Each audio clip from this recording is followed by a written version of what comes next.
ជំរាបសួរពុកម៉ែបងប្អូនទាំងអស់គ្នាថ្ងៃនេះដែរនាងខ្ញុំនឹងមកបង្ហាញពីរបៀបធ្វើឆេប៉ូផ្អែមដើម្បីឲ្យមានរសជាតិឆ្ងាញ់អញ្ចឹងកុំឲ្យខាតពេលយូរសូមពុកម៉ែបងប្អូនមើលពីរបៀបធ្វើជាមួយនាងខ្ញុំទាំងអស់គ្នាចាពុកម៉ែបងប្អូនជាដំបូងនាងខ្ញុំមានឆេប៉ូនេះឆេថាវនេះចំនួន 4-5 មើលបងប្អូនហើយវាធំល្អណាបងប្អូនបន្ទាប់មកនាងខ្ញុំចាត់សបកវាអស់បងប្អូនអញ្ចឹងសម្រាប់ពុកម៉ែបងប្អូនខ្លះគាត់ធ្វើគាត់អត់ចាត់ស្បកអស់ទេគាត់ចាត់ស្បកតែតិចកន្លែងណាប្រឡាក់ដីច្រើនណាអញ្ចឹងនាងខ្ញុំថ្ងៃនេះគឺនាងខ្ញុំចាត់ស្បកឲ្យអស់លេងបងប្អូនឲ្យវាស្អាតតែម្ដងណាហើយនាងខ្ញុំបានលាងសម្អាតវាស្អាតរួចបងប្អូនទៅនាងខ្ញុំយកមកពុះជម្រាកវាបែបនេះនាងខ្ញុំពុះវាជាពីរបងប្អូនយើងជ្រាបវាប៉ុនពីថ្នប់ដៃមកណាបងប្អូនបើសិនជាយើងវាជ្រាបវាតូចពេកក៏ពេលយើងយកទៅហាលវាសពប់ទៅវាតូចយើងញ៉ាំអត់ឆ្ងាញ់ទេបងប្អូនអញ្ចឹងនាងខ្ញុំពុះនេះត្រឹមពីថ្នប់ដៃបងប្អូនធំគឺពេលយើងហាលទៅវាមកសពប់ទៅយើងស្រួលងាយស្រួលយើងញ៉ាំណាបងប្អូនហើយនាងខ្ញុំចាប់ផ្ដើមហាន់វារួចណាបងប្អូនជ្រៀកវាជាចំណិតបាត់ល្មមនឹងរួចទេបងប្អូនចាជាដំបងនាងខ្ញុំបានរោយអំបិលបងប្អូនអំបិលនេះនាងខ្ញុំប្រើជាអំបិលម៉ត់បងប្អូនអញ្ចឹងនាងខ្ញុំដាក់ចំនួនតែ2ស្លាបព្រាណាបងប្អូនយើងដាក់ច្រើនពេកក៏ប្រៃអត់ឆ្ងាញ់ដែរបងប្អូនអញ្ចឹងបន្ទាប់ពីនាងខ្ញុំដាក់អំបិល2ស្លាបព្រារួចហើយ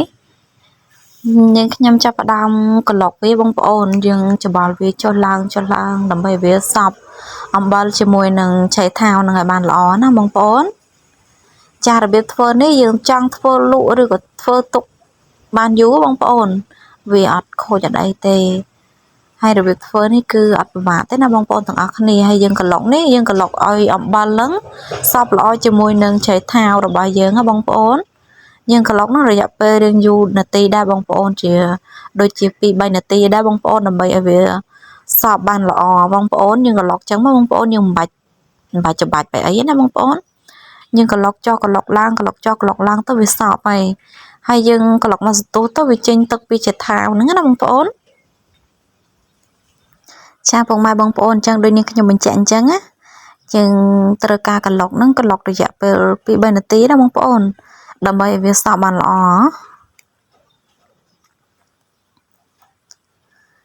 ហើយអំបិលនេះយើងកុំរោយច្រើនពេកណាបើសិនជាយើងដាក់ច្រើនពេកគឺប្រៃអត់ឆ្ងាញ់ទេបងប្អូនព្រោះអីយើងធ្វើឆាប៉ូផ្អែមហើយយើងអត់ត្រូវការប្រើអំបិលច្រើនពេកទេអញ្ចឹងយើងមើលតាមបរិមាណដែលយើងឆាប៉ូរបស់យើងទៅបងប្អូនយើងរបៀបដូចប្រឡាក់ត្រីអញ្ចឹងបងប្អូនយើងកុំឲ្យប្រៃពេកក៏អត់ឆ្ងាញ់ដែរអញ្ចឹងដូចគ្នាបងប្អូនអញ្ចឹងដូចយើងមើលតាមឆាប៉ូរបស់យើងទៅនេះប្រហែលជា2គីឡូទៅ3គីឡូឯងបងប្អូនគឺតិចដែរណានាងខ្ញុំដាក់តែ2ស្លាបព្រាបងប្អូន2ស្លាបព្រាហ្នឹងគឺអត់ពេញទេបងប្អូនកន្លះទេអញ្ចឹងនាងខ្ញុំក្លុករយៈពេល 2-3 នាទីហ្នឹងហើយគឺវាចេញទឹកអញ្ចឹង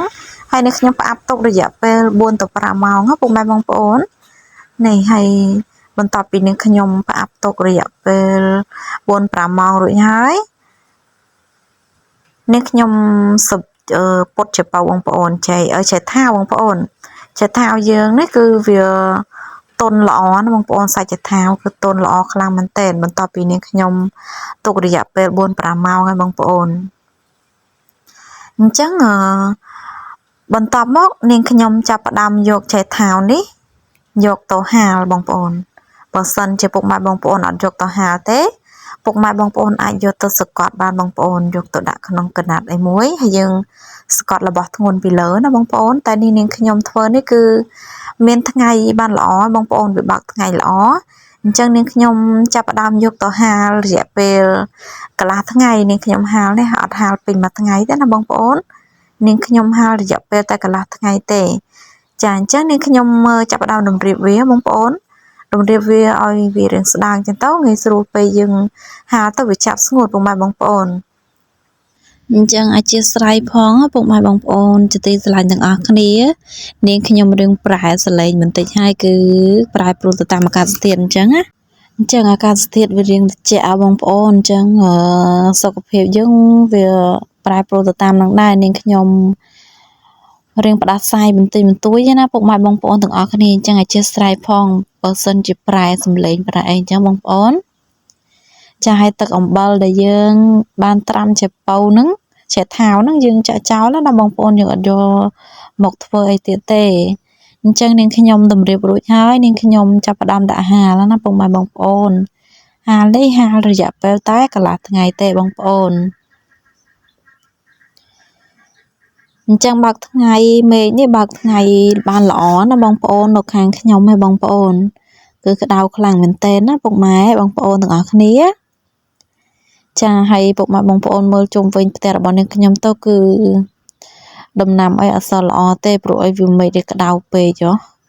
ហើយបងប្អូននេះមើលមន់មើលទាបងប្អូនសំឡេងរំខានហ្នឹងគឺគាត់នឹងឯងមន់ទានឹងឯងបងប្អូន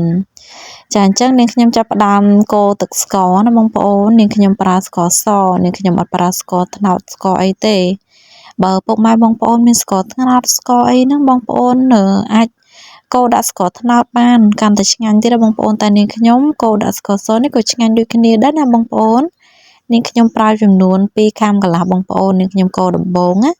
ហើយយើងកូរចុះកូរឡើងដើម្បីវាឡើងក្រហមជើងក្រងពុកម៉ែបងប្អូនហើយពុកម៉ែបងប្អូនអាចលួចដាក់ប៊ីចេងបន្តិចណាបងប្អូនមួយចុងស្លាបព្រាបន្តិចយើងលួចដាក់ទៅវាឆាប់ឡើងពណ៌ក្រហមបានល្អបងប្អូននេះនាងខ្ញុំកូរវាចុះឡើងរួចហើយវាប្រែពណ៌បែបនេះណាបងប្អូនវាឡើងក្រហមរបៀបថាគឺក្រហមមិនមែនក្រហមខ្លោចទេបងប្អូនព្រោះអីនាងខ្ញុំកូររហូតគឺវាក្រហមបែបជើងអង្ក្រងហើយបន្តមកនាងខ្ញុំចាក់ទឹកចូលបន្តិចបងប្អូនហើយយើងកូរដើម្បីឲ្យវាដាច់ទឹកបានល្អទៅបងប្អូននេះចាអញ្ចឹងរួចរាល់ហើយទឹកស្កររបស់នាងខ្ញុំធ្វើតាំងទី1បងប្អូនអញ្ចឹងបន្ទាប់ពីនាងខ្ញុំកូរទឹកស្កររួចហើយយើងទុកឲ្យវាត្រជាក់បងប្អូនគឺត្រជាក់ស្រេបតែម្ដងបងប្អូនហើយនាងខ្ញុំមកមើលចៃប៉ៅបងប្អូនជាថាវនាងខ្ញុំដាក់ហាលមួយកំណត់ថ្ងៃហើយរយៈពេលកន្លះថ្ងៃហើយគឺវាប្រែពណ៌បែបនេះហើយបងប្អូនអញ្ចឹងនាងខ្ញុំចាប់ផ្ដើមដាក់ក្នុងកធនស្អាតមួយទៅហើយយើងចាក់ទឹកស្ករដែលយើងទុកឲ្យវាចុះត្រជាក់ហ្នឹងយើងចាក់ចូលហើយយើងច្របល់វាចុះឡើងដើម្បីឲ្យវាសព្វបានល្អទៅណាបងប្អូនកូរទឹកស្ករនេះគឺតង់ទី1ណាបងប្អូននឹងមានតង់ទី2ម្ដងទៀតដែរបងប្អូនចាអញ្ចឹងនាងខ្ញុំចាប់ផ្ដើមចាក់វាចូលណាបងប្អូនហើយស្ករនេះនាងខ្ញុំប្រើតែ2ខាំកន្លះទេហើយនាងខ្ញុំដាក់ទឹកហ្នឹងគឺបន្តិចទេបងប្អូនដើម្បីវារាវតិចទេបងប្អូនចាអញ្ចឹងនាងខ្ញុំចាប់ផ្ដើមចាក់ហើយយើងយកវែកឬមួយក៏ស្លាបព្រាមកយើងកូរវាដើម្បីឲ្យវាសព្វបានល្អណាបងប្អូនយើងកូរនេះកូររយៈពេលនាងខ្ញុំកូររយៈពេល3នាទីដែរបងប្អូនដើម្បីឲ្យវាសព្វបានល្អបងប្អូនមិនមែនយើងកូរលំទេណាបងប្អូនទាំងអស់គ្នាកូរតតែវាសព្វស្ករជាមួយនឹងចៃថាវនឹងបានល្អបងប្អូនចានាងខ្ញុំបញ្ជាក់អញ្ចឹងនាងខ្ញុំចាប់ផ្ដើមកូរដើម្បីឲ្យវាសព្វបានល្អហើយណាបងប្អូននេះខ្ញុំប្រើជាស្លាបព្រាបងពុកម៉ែបងប្អូនប្រើជាវែកជាអីក៏បានដែរបងប្អូននេះខ្ញុំកូរសព្វហើយយើងផ្អាប់ទុកវារយៈពេល2យប់ពុកម៉ែបងប្អូនហើយរយៈពេលដែលយើងផ្អាប់ទុកវាហ្នឹងគឺរយៈពេល1យប់ដែលយើងផ្អាប់ទុកហ្នឹងគឺយើងត្រូវការត្រឡប់វាពីលើចុះក្រោមពីក្រោមឡើងទៅលើដើម្បីឲ្យវាសព្វជាមួយនឹងទឹកស្កររបស់យើងបងប្អូននេះនាងខ្ញុំគ្របបាន1យប់ផ្អាប់ទុកបាន1យប់គឺនាងខ្ញុំកូរវាត្រឡប់ចុះត្រឡប់ឡើងណាពុកម៉ែបងប្អូនអញ្ចឹងបន្ទាប់ពីនាងខ្ញុំទុកបាន2យប់គឺវាប្រែពណ៌បែបនេះបងប្អូនគឺវាប្រឡើងប្រែពណ៌បែបនេះហើយវារៀងក្លិនបន្តិចអញ្ចឹងអត់បញ្ហាណាបងប្អូនគឺអត់ខូចអត់អីទេបងប្អូនកូរវាចុះឡើងហើយបងប្អូនចាប់ផ្ដើមយកវាទៅដាក់ហាលទៀតហើយបងប្អូនចាអញ្ចឹងនាងខ្ញុំចាប់ផ្ដើមយកវាទៅដាក់ហាលជាលើកទី2អញ្ចឹងវាប្រែពណ៌បែបនេះបងប្អូនបន្ទាប់ពីនាងខ្ញុំផ្អាប់វាទុករយៈពេល2យប់បងប្អូនហើយមេឃគឺបើកថ្ងៃបានល្អបងប្អូននេះខ្ញុំហាលនេះជាលើកទី2ហើយហាលនេះនាងខ្ញុំហាលពេលប្រហែលជាម៉ោង9ម៉ោង10អីហ្នឹងរយៈពេលពេញ1ថ្ងៃឯងបងប្អូនហាលរយៈពេល1ថ្ងៃ ជាដំបងតង់ទី1នោះនាងខ្ញុំហាលរយៈពេលតែកន្លះថ្ងៃទេតង់ទី2នេះនាងខ្ញុំហាលរយៈពេល1ថ្ងៃពេញ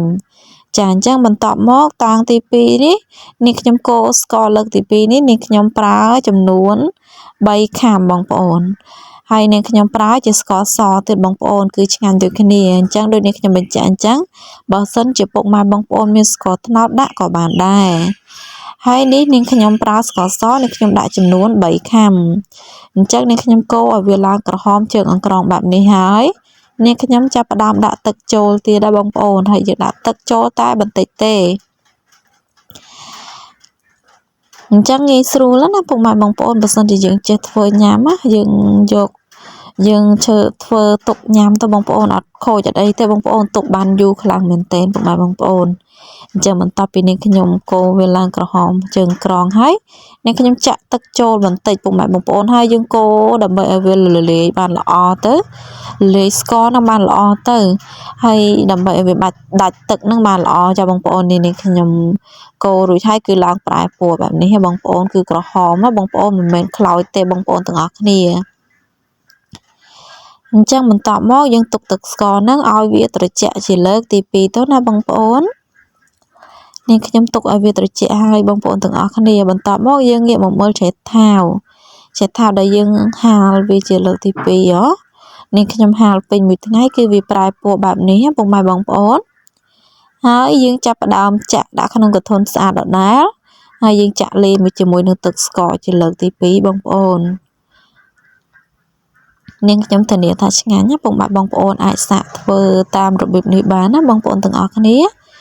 យើងចាក់ហើយយើងកូរច្របល់លុយសាមុនណាបងប្អូនយើងកូររយៈពេល3ទៅ4នាទីទៅបងប្អូនយើងកូរដើម្បីឲ្យវាសព្វចូលគ្នាបានល្អបងប្អូន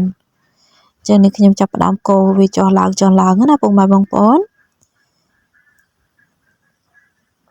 អញ្ចឹងបើសិនជាពុកម៉ែបងប្អូនធ្វើច្រើនគីឡូ4 10 20គីឡូអីបងប្អូនលៃលោកតាមហ្នឹងទៅបងប្អូនទាំងអស់គ្នា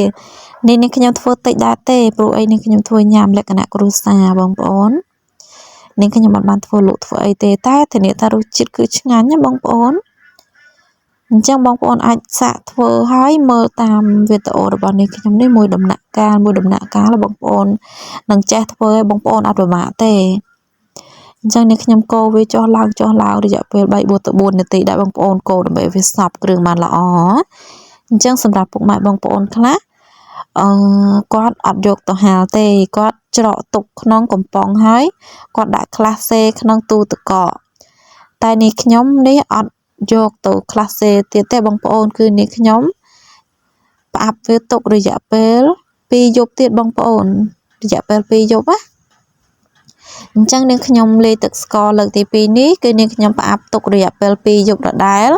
ដើម្បីឲ្យវាចូលគ្រឿងបានល្អចាអញ្ចឹងដូចនេះខ្ញុំបញ្ជាក់អញ្ចឹងសម្រាប់ពុកម៉ែបងប្អូនខ្លះគាត់អត់ហាលទៀតទេគាត់ច្រកក្នុងកំប៉ុងស្អាតគាត់ទុកញ៉ាំទៅគឺបានហើយបងប្អូនឆ្ងាញ់ដូចគ្នាតែនេះខ្ញុំចង់ទុកវាស្ងួតដល់បងប្អូនអញ្ចឹងនាងខ្ញុំចាប់ផ្ដើមទុកវារយៈពេល2យប់ហើយគឺវាប្រែពណ៌បែបនេះហើយបងប្អូនបើសិនជាពុកម៉ែបងប្អូនអត់ចង់ហាលទេគឺបងប្អូនទុកក្នុងកំប៉ុងស្អាតមួយទៅមូគម្របឲ្យជិតទៅគឺយើងទុកបានយូរមែនទែនបងប្អូនយើងញ៉ាំបានណាបងប្អូនហើយផ្អែមបងប្អូនអត់ប្រៃទេពុកម៉ែបងប្អូនអញ្ចឹងដូចនាងខ្ញុំបញ្ជាក់អញ្ចឹងពេលនាងខ្ញុំលេងជាមួយនឹងអំបិលដំបងគឺអត់លេងអំបិលច្រើនទេបងប្អូនយើងលៃលោកតាមហ្នឹងទៅយើងដាក់អំបិលបន្តិចតួចទៅបងប្អូនដើម្បីឲ្យវាប្រៃមកល្មមទៅបានហើយបងប្អូនគឺយើងធ្វើជាពៅផ្អែមមកយើងមិនមែនធ្វើជាពៅប្រៃទេអញ្ចឹងនាងខ្ញុំអត់ទុកទុកពេលវាសើមអញ្ចឹងទៅបងប្អូននាងខ្ញុំចង់